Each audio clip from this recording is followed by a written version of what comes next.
Tengo ahora el placer, como les había adelantado, de estar junto a Facundo Prámparo, que lleva adelante como una lucha por la memoria de quien fuera el hijo de su abuelo, Edgardo Prámparo, quien se hundió con el ARA General Belgrano en mayo de 1982. Y bueno, la importancia de poder tener como en primera persona el testimonio de alguien que justamente lucha por la promoción de la memoria. Facundo, ¿cómo estás?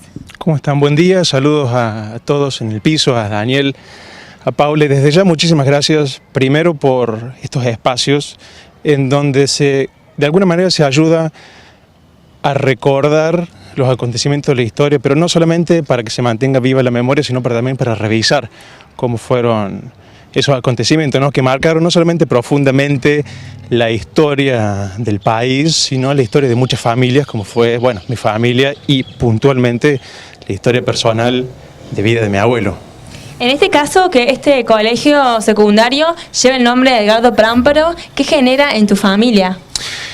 La verdad que durante muchos años mi abuelo luchó por un espacio donde no solamente se reivindicara con honor a los héroes y los caídos en Malvinas, sino que también se los homenajeara con lo simbólico que representa tener un lugar en donde se pueda contar un poco la historia de qué fue todo lo que pasó, puntualmente en el conflicto con Malvinas y puntualmente lo que pasó con el crucero Belgrano. Facundo. Cuando se da este proceso y la oportunidad de elegir el nombre de la escuela, se llamó votación. Mi abuelo fue uno de los que vino a contar la historia y la verdad que en ese momento, que fue faltan unos días para que pasen 10 años de cuando se nombró como Edgardo Prámparo al IPEM 330, que es donde estamos ahora, fue una alegría enorme para mi abuelo porque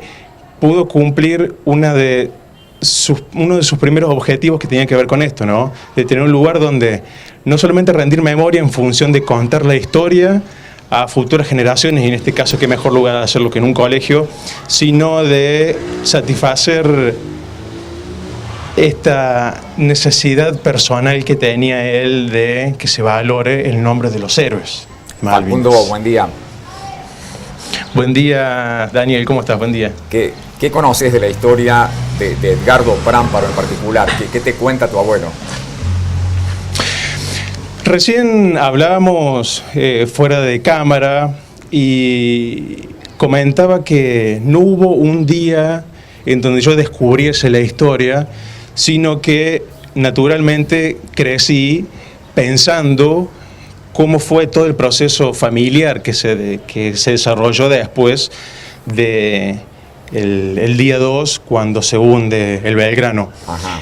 Yo tengo muchas historias que mi abuelo me comentaba de Edgardo, desde el simple hecho de que era tan fanático de Boca, como... Sí. Perdón la emoción, No, pero es entendible, es entendible.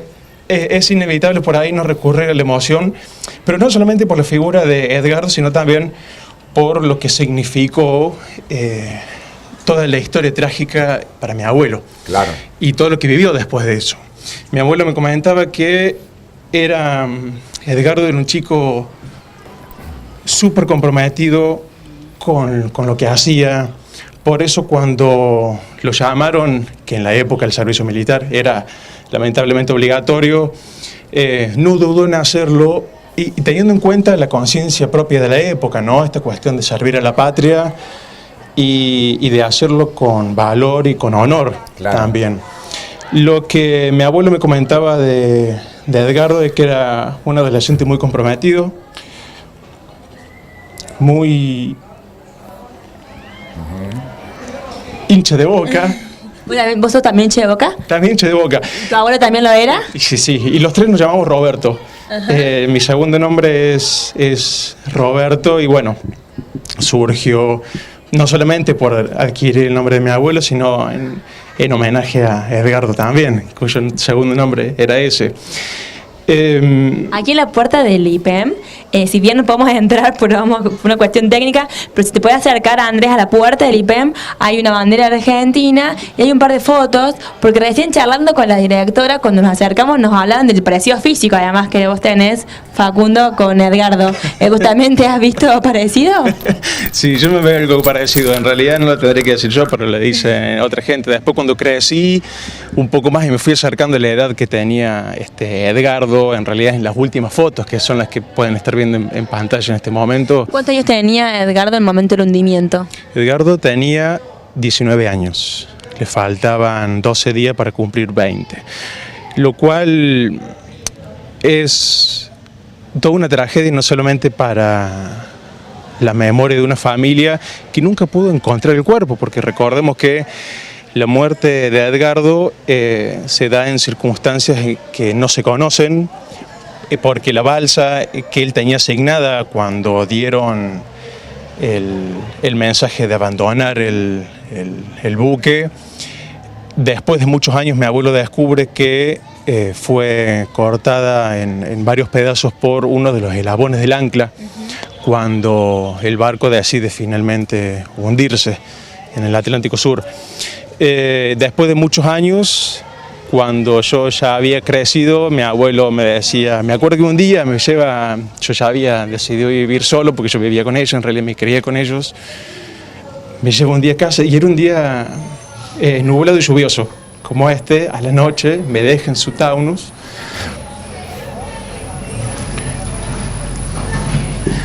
Qué fuerte lo que estás Emocionalmente, recordando. Perdón.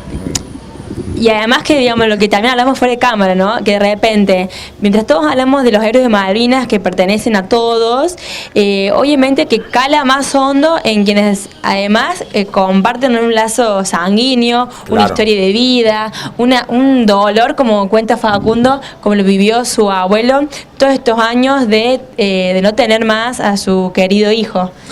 Sí, vuelvo a la historia anterior. Y ese día me dice, te pareces mucho a Edgardo y me dice, me gustaría que me ayudes en algunas cosas. Y desde ese día yo me comprometí con él en colaborar en la medida de mis posibilidades, en no solamente rescatar la memoria para hacer honor a los héroes y a los combatentes, sino para revisar la historia también, ver qué sucedió y en función de eso ver qué podemos hacer a futuro también. Por eso, cuando surgió la posibilidad de darle nombre a esta escuela, él estaba muy contento. Después de eso... Él estuvo presente en el momento, en 2008, cuando se nombra la escuela. Exacto, en la inauguración.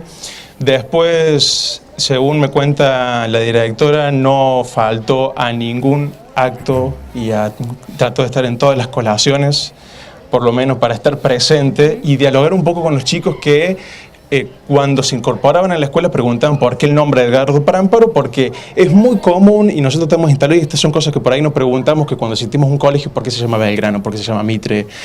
Pasa con las plazas, con las calles, con los monumentos en general. Pasa con todo eso. Y mi abuelo siempre le interesaba participar de estos actos, entonces los chicos le preguntaban y él podía contarle un poco de qué se trataba la historia que había atrás de ese nombre, como significado, ¿no? Como símbolo. Y a propósito de eso, una de las cosas en que me había comprometido con mi abuelo en ayudarlo era a reivindicar el nombre de Edgardo, pero puntualmente a través de él, de todos los héroes de Malvinas y combatientes, a través del significado que se construye con lo que significa otorgarle la importancia de un lugar o de un espacio y que tengan el nombre de los que fueron realmente héroes. Facundo, buen día. Sí, Pau, buen día, ¿cómo estás? Te quería preguntar si recorriste las aulas del establecimiento que lleva este nombre tan especial para vos, si sabés si se habla de la historia ahí, si hablas con los directivos de vez en cuando, ¿cuál es el contacto? Recorrí y la verdad es que me parece una escuela muy chiquita para la cantidad de estudiantes que tiene. Me dijo la directora hoy que la matrícula este año ascendió a 250 para un colegio que es muy chiquito. Se están construyendo 2 o 3 aulas en el plan en el marco de un plan. Sin embargo, es muy pequeñito. A mí me entusiasma saber que año tras año los chicos se interesan en saber por qué el nombre, que de hecho surgió de una votación propia de los chicos también.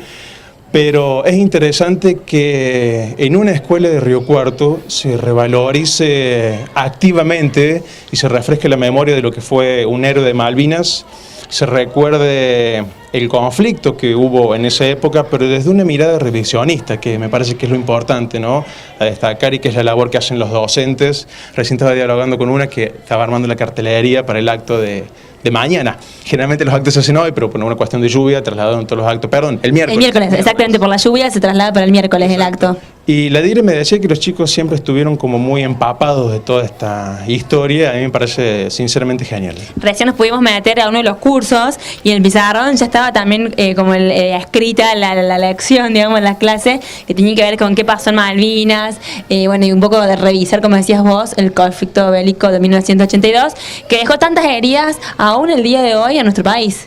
Sí, lo importante que me parece que lo que hay que destacar de la tarea docente es esta acción de revisar la historia, ¿no?, y de interpretar cuál es el mensaje que se recibe cuando se transmite cierto tipo de información, que me parece que es algo que siempre hubo una deuda entre los medios de comunicación masivos, el poder gubernamental que en ese tiempo reinaba, y de cómo la conciencia colectiva captaba los mensajes de su momento. Me parece que lo que hacen los docentes hoy es revisar esa historia,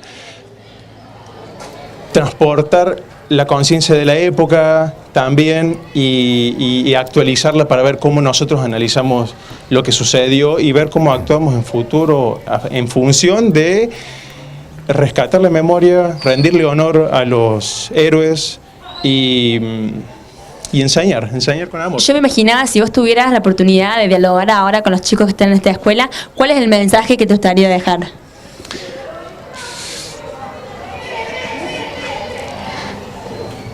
Que abracen a sus papás, que abracen a sus hermanos, pero también que abracen mucho a sus abuelos. El valor de la familia y los lazos familiares, estar juntos. Sí, porque atrás de cada nombre hay mucha historia. Y hay veces que está bueno que no la dejemos pasar, que tratemos de ser lo suficientemente, en la medida de las posibilidades, conscientes de qué es lo que estamos viviendo y aprovechar cada momento, aprovechar los días y de esta libertad que tenemos, que desgraciadamente Edgardo no pudo tenerla porque no pudo elegir, también porque había un sistema en donde no se lo permitía, y vivir el día con libertad, que me parece que es lo fundamental. Muchas gracias, Facundo, por tu testimonio, por acompañarnos para acá. Aprovecho también para hacer una invitación. Mañana a las 9:30 va a ser un acto central en homenaje a los caídos y los veteranos de Malvinas en el Paseo de Héroes de Malvinas, y luego a la tarde va a ser la inauguración del Museo Héroes de Malvinas, que también, bueno, por el momento va a ser la inauguración del edificio y luego se dará la apertura al público con las muestras que están allí inauguradas. Muchas gracias, Maggie. Muchas gracias a los Facu. dos. Un abrazo grandote. Un abrazo. Gracias por el testimonio.